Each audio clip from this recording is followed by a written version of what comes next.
Hi, Jax. Thanks for helping my project. Could you say a little about yourself? Sure.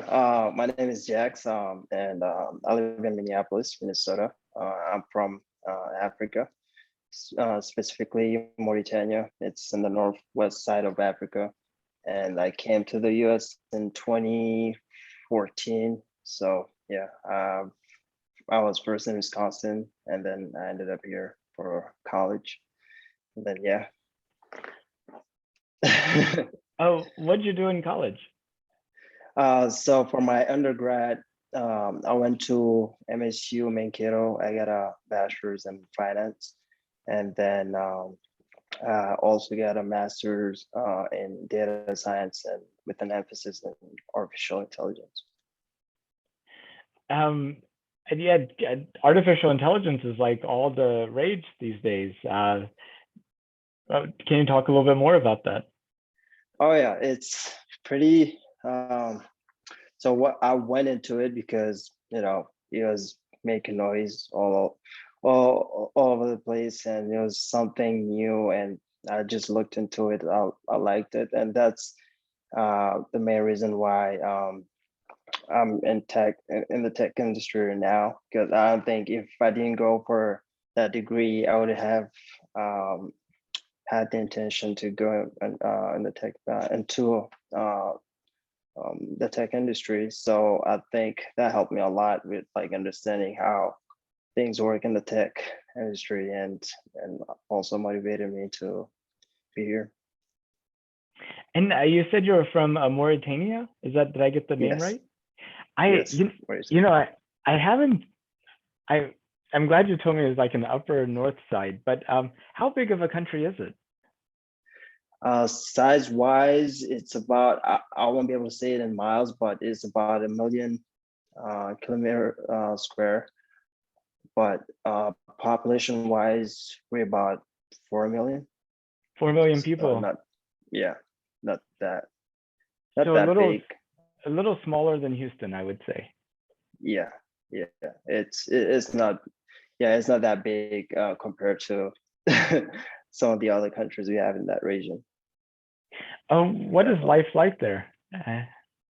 Oh, life is good. I've lived there.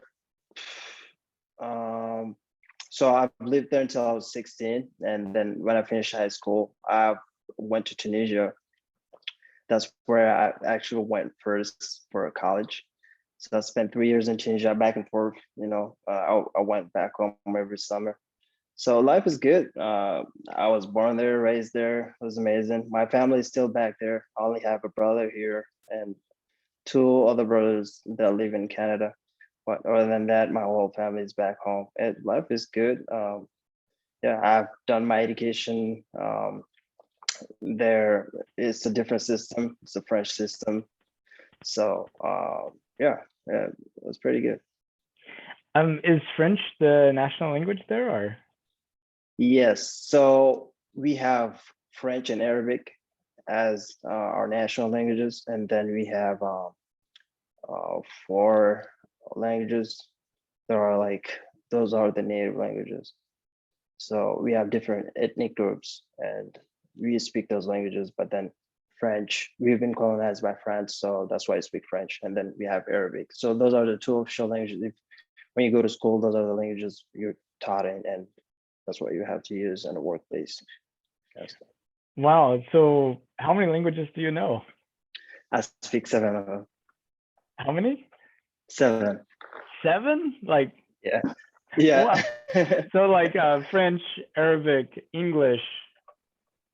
Soninke, Pular, Hassania, and I've lived in. Did I say Arabic? Yes, Arabic. Okay. Yeah. So I lived in Tunisia. They have a dialect. It's Arabic, but it's not. It's kind of different. So I speak that dialect. I consider it as a language because you might know that language and not understand any word in there because it's totally different. So yeah. Yeah. By the way, it's nothing surprising. Like people usually when I tell people I speak seven languages, they just go, "Oh wow, you're a genius." But trust me, I'm not. Just what the norms are back there. Like the only language I had to learn was English, to be honest, because the other ones I just grew up speaking them. French, I had to know it because that's what we use in schools, and Arabic's the same. And at home, we speak our native languages. And I also had friends that were from different ethnic groups, so I kind of like just grew up speaking those languages. So the only language I really had to learn was English. And I would have, if you hadn't told me, I would have thought you were a native English speaker. Oh, really? That's good to hear because when I first got here in 2014, I thought I was fluent in English. I was okay with speaking and all, but when I got here, I noticed a difference. The difference was that people spoke so fast that I had a hard time understanding what they were saying. I remember even going to a grocery store and I got something and the guy was asking me if I needed a bag, but I couldn't I couldn't pick it up. So that's when I was like, okay, I'm not ready for college yet. So I think I took like a semester of like classes and that just, after that I was able to go to college and it was good. That's well, one of the things I like to do with this kind of interview is to find out what people's perspectives are about the future of humanity. And that's a mind blowing thing to think about because there's all so many different directions to go to it. But with like languages, like 100 years, 200 years from now, do you think there will be more languages, fewer languages, or the same number of languages as there are now? I think there's definitely a chance that there might be more languages. Like even per se, when you say French, for instance, I speak French, and my dad speaks French too. He's like, I would say that he's in a formal way, he speaks French better than I do. So if it's like if we're in a workplace, the words that he will use are like more proficient than the words that I would do. But if I'm speaking to a friend that's like the same age of me and my dad is sitting, we can make it in a way where he won't understand of anything we're saying because it's just that it evolves and like I think culture has an influence on languages too because so like even though we speak French, sometimes we tend to like use different when you speak different languages, we use different words from different languages and then like add them to that language and then it just normalized. Everyone uses them as they were like French words, for instance. So I think there's definitely I don't know if there's gonna be like a point where there's gonna be a whole new language that's gonna be taught in schools and stuff, but definitely like I think 20 years from now there might be more languages than we have today. And another way it's also technology. I mean, you hear a doctor talk, it sounds like they're speaking one language. You hear a mechanic talk, it sounds like they're speaking a different language. Yeah, and who knows, maybe AI will create their own language. Yeah, we won't have a clue what they're saying to each other. Right, when they take over. They have like these little human jokes they say. Did you hear Yeah. about this human that did this? And I was like, ah. Exactly. Yeah, Yeah. there's this one guy, and every day I would go and change the clock, time on his microwave clock, and it like drove him crazy. The other AI is going, wow, that's a cool idea. I mean, it's all about perception. Like we think, I I think language is just all about perception. Is just a tool for communication. So people will always find new ways of communicating depending on their situation and like the circumstances. So I definitely think that different languages can come out of that. But yeah, who knows?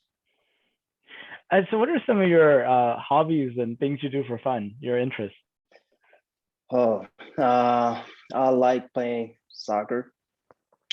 So, uh, like I said, in that region of the world, like Mauritania or in Africa in general, like soccer is a big thing. So I grew up playing soccer, but since I came here, well, in college I played a lot, but since I moved to Minneapolis, I didn't play much. I play every summer, every once in a while, but that's something that I like to do. I also like working out. I try to work out at least 5 days a week. I like reading and watching documentaries, space documentaries. I like those. So yeah, nothing too crazy. I mean, soccer is a wonderful game. You know, it's a way to get stay in fit, and doesn't matter how many people you have, you can kind of form up into teams and play. And Right. Yeah, I even so last summer, before I played this past summer, before I played soccer with some of my friends, I just didn't play for like a year and a half. But I was uh, trying to stay fit. I was going to the gym regularly, running and all. My cardio was good. I thought it was good. And then last time I went to play I went to play a soccer game. I just started sprinting and all. I thought I still had it, but after 5 minutes, I just couldn't keep it up. I was like, this is different. So it's kind of funny how like you can run a lot of miles and be fit and like think that you have a good cardio, but playing high intensity is kind of like can make a difference. So yeah, but it's definitely fun. It's keeps you fit, and if you enjoy it, you can really have fun. oh, what do you think it'd be like playing soccer on the moon? Whew. The gravity, first of all, you'd be floating around, so that's gonna be a fun fun experience. But yeah, definitely, I don't know how it's gonna be like. Yeah, that's something that I would definitely want to experience at some point, but I don't think it's gonna happen. But you never know again. Yeah, Yeah. you just see somebody kicking the ball so with so much force, the ball starts going in orbit around the moon. You know, it's like Can you even shoot straight? Is the ball gonna go straight when you shoot it? yeah, I I guess it really depends on they might not have even more special shoes. Yeah, yeah. I don't even know. Yeah, that's gonna be. I feel like volleyball might be better on the moon than soccer. Yeah, it could be. Yeah, I mean, because you play volleyball on a more uneven surface than Yeah. maybe you could with Mm, soccer. Be like yeah. it'd be like 'Cause moon sand volleyball instead of beach yeah. volleyball. Well, on air volleyball, Yeah. floating. If you can call it air, not sure. Yeah. Um.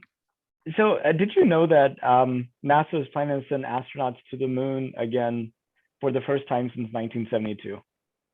I wasn't sure of it, but I've heard it somewhere. I've seen it around. But yeah, I've also seen some of your interviews, and that's when I really was like, oh, really? I didn't know specifically that it was 2024, 2024. But yeah, I've definitely heard of it, and yeah, that's exciting. Oh, when I started this project, it was supposed to be 2024. So, like, my countdown is to the end of 2024.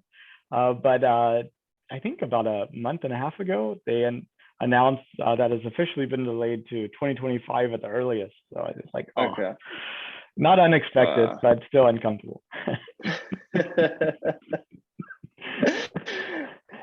are you planning?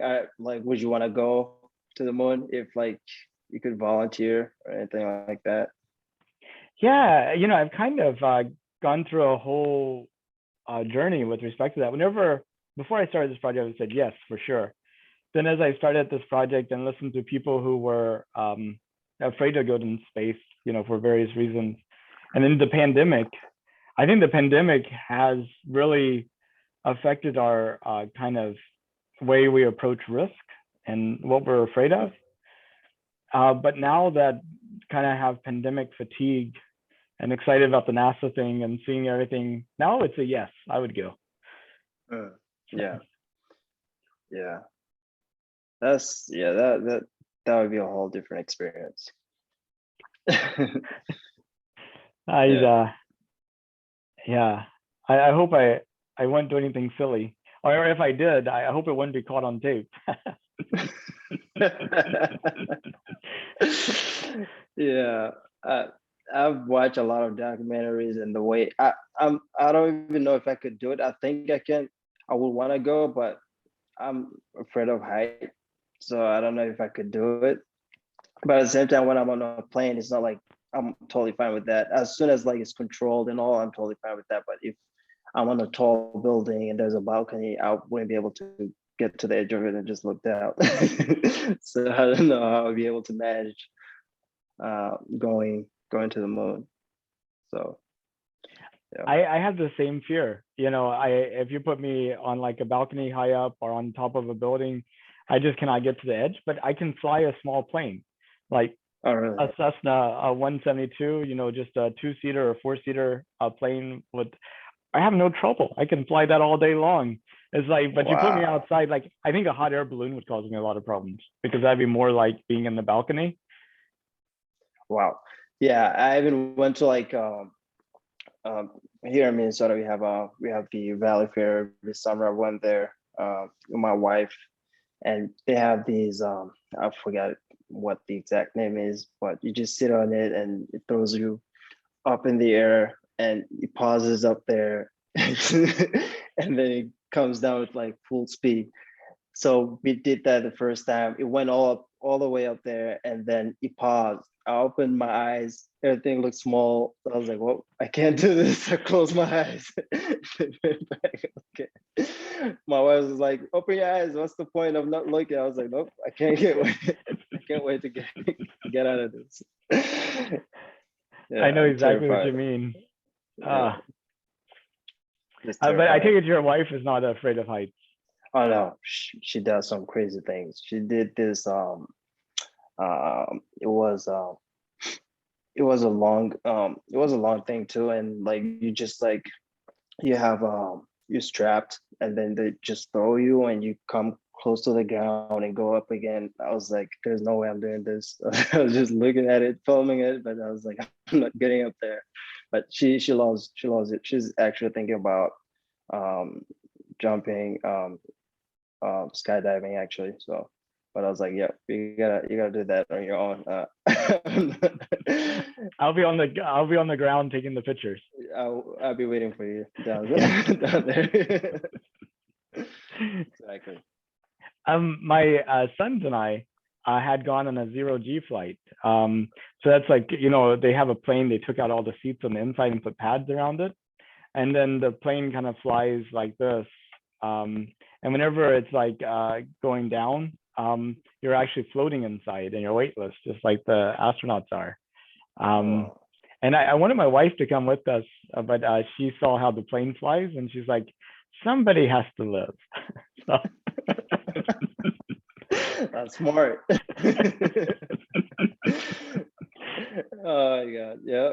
Uh, that's actually like I've seen some is it at the NASA is it at NASA where like you can just have like there's a simulation where you can feel like you're in space and you'll be floating around. That's something that I would definitely want to experience, but as long as I know that it's just a simulation on the ground.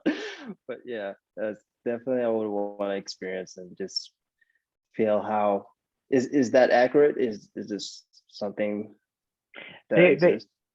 I mean, they have like the plane that they do to give people the moments of weightlessness. Then they have a huge water tank where the astronauts. Then they have like the mock-up of like the space vehicles inside, and the astronauts are in their EVA suits, and they've perfectly balanced out the astronauts so they don't rise or fall. Mhm. Okay. So they kind of have that. But there's really um, I mean, and then you kind of have like the harness that you could be in, and you can move your body all around with like the 3D goggles and get the sense that you're in space. But Uh, in terms of actually experiencing weightlessness, the plane is the closest that you can get. Um, yeah, oh, really? Wow. Yeah. I'll send you the video of us I want flying to on see it. it. Yeah. Yeah. Yeah, definitely. Definitely I want to see that. That would be amazing. So what do you think about us going back to the moon? It's great. I think curiosity is what drives us human beings. So I think going back to the moon it depends on what it is for. Is it just for the sake of going there, or is it for research, discovery? So if it's for the latter, I'm definitely all for it. But some people say, it costs so much to go to the moon, but we have problems here on Earth like global climate change and poverty and, a whole wide range of issues down here. How do you think about that sort of issue? Yeah. Yeah, I'll go back to what I said earlier. If it's just like going there for the sake of going, then yeah, I think it would be better to like use those resources for problems that we have on Earth, the ones that you cited. But if it's for scientific reasons, I definitely think that's a good reason to go up there. I don't know, who knows? Maybe some of the things that are out there are affecting what we experiencing on Earth. So I think if it's for research and discovering new things, definitely a good thing to do. And when you think about the future of humanity, like 100 years, 200 years, 500 years in the future, what does it look like to you? 100 years, flying cars. Just kidding. That's what we thought when we were kids. I thought by 2020 we'd be seeing flying cars and all, but 100 years from now, definitely technology would be on a different level. I think we can already see how it's changing now with metaverse coming. I can also see people disconnecting from each other because of technology, because everything is moving virtual now slowly. Even like working now, I've started my current role like, and I've never been to the actual office, so that's, and I haven't met some of my managers since I started. So I think things are moving that way, and down the line with the more we have on technology, I feel like we'll be transitioning more into that. The metaverse, I think that's going to be a real thing. If at some point definitely going to come to life, and everything will be digitized. So yeah, I think it's going to be a really techy world. And do you think that's a good or bad thing?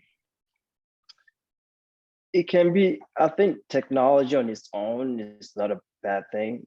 It's not a good or bad thing. It just depends on how people use it. So if like for work or anything that's like necessary to like for people like just evolve. That's the human nature. Like we'll always evolve. Things will change. 20 years from now, what we used to do, we don't do it anymore.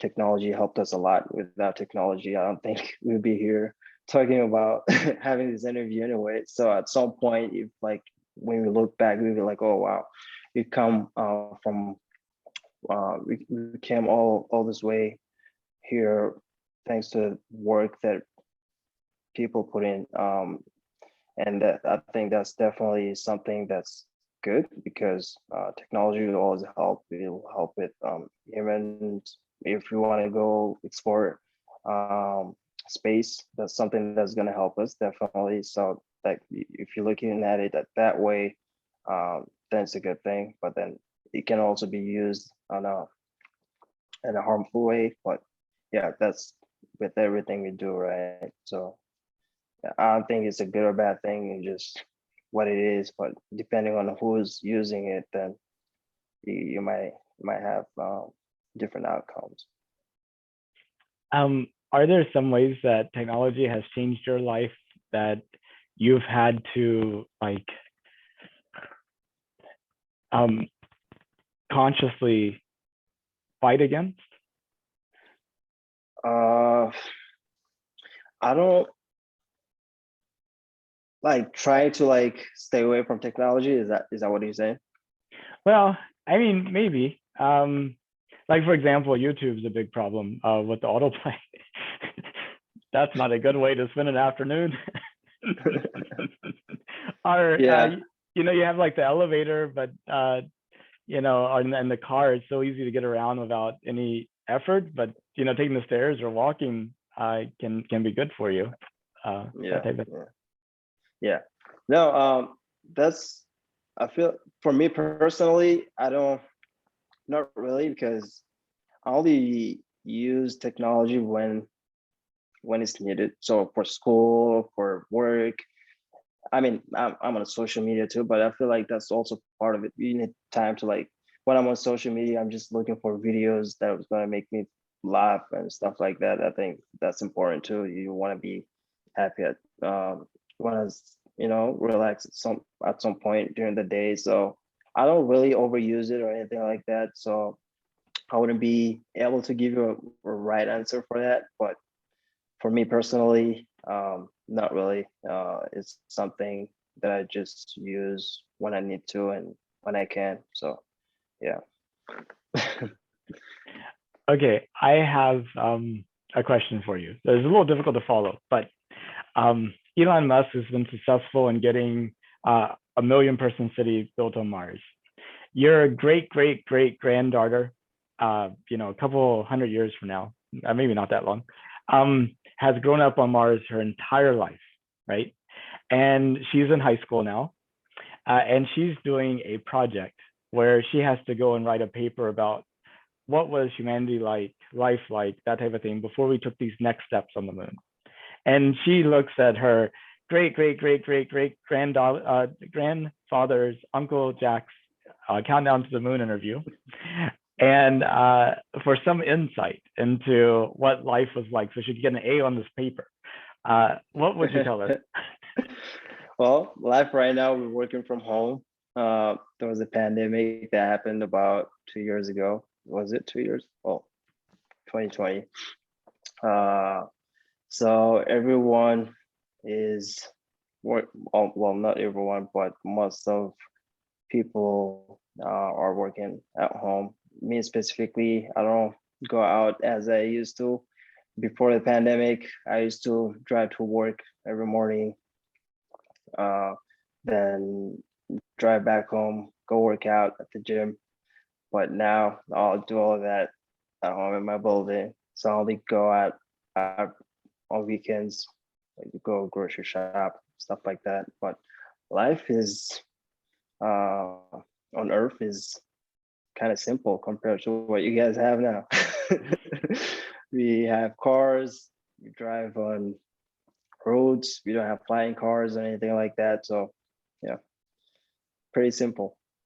I don't know what you guys have now, but it might be something. Maybe you guys can teleport now or something like that. Yeah, that's interesting. Yeah, the Star Trek, we had like the teleporting, and that was like all the rage, and it kind of disappeared somewhat in terms of people really thinking about teleporting. Yeah, I don't know how. Sometimes I try to think about it. I watch a lot of animes and like I don't know if you know Dragon Ball Z, but the guy could just teleport himself anywhere in the universe. And when I was a kid, that was a dream for me. I was like, wow, if I just could teleport, that would be amazing. But now looking back at it, I try to think about it. I'm like, how is that possible? Would you have to die and come back? And it just it's just hard to make sense of it. I don't know if that's gonna be possible. Do you think that that's something that's actually possible, like down the line in the future? I don't know, 3,000 years from now. Well, um, so I think the problem that we have is, imagine trying to talk about sending messages through the air in such a way that nobody can hear them with their ears, but then this magical device can, broadcast your voice. Mhm. I mean, whenever we discovered electromagnetism, it made all these things possible that, I mean, just beyond our imagination before that point. Um, so maybe it's possible, but we don't have like the fundamental understanding of the nature of the universe to actually make it happen. But somebody comes along and they have this insight, and it changes everything. Yeah, that's true. There's a lot out there that we haven't discovered yet. So yeah, that's mind blowing. Well, Jax, I really appreciate your time. I know we talked about a lot. Was there anything that you wanted to talk about, or did you have any questions for me? How big do you think the universe is? Oh goodness, I went stargazing, not stargazing, but one of our Anaplan employees, coworkers, his father doesn't live too far from me. I didn't know this until I told him that I was planning to leave to go to NASA, and he's big into astrophotography. So I was like, oh, that'd be cool. I'd like to learn that. So I went over to his house Friday night, and we were taking.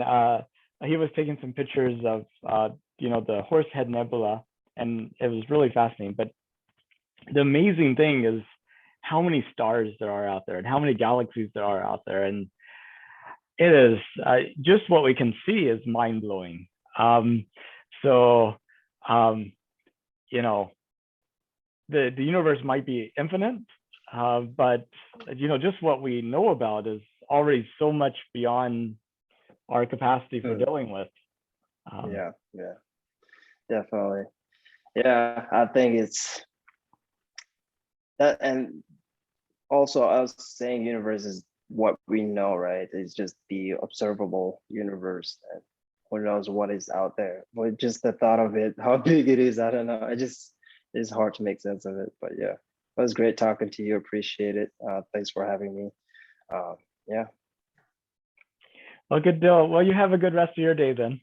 thanks, you too. Bye. Bye bye.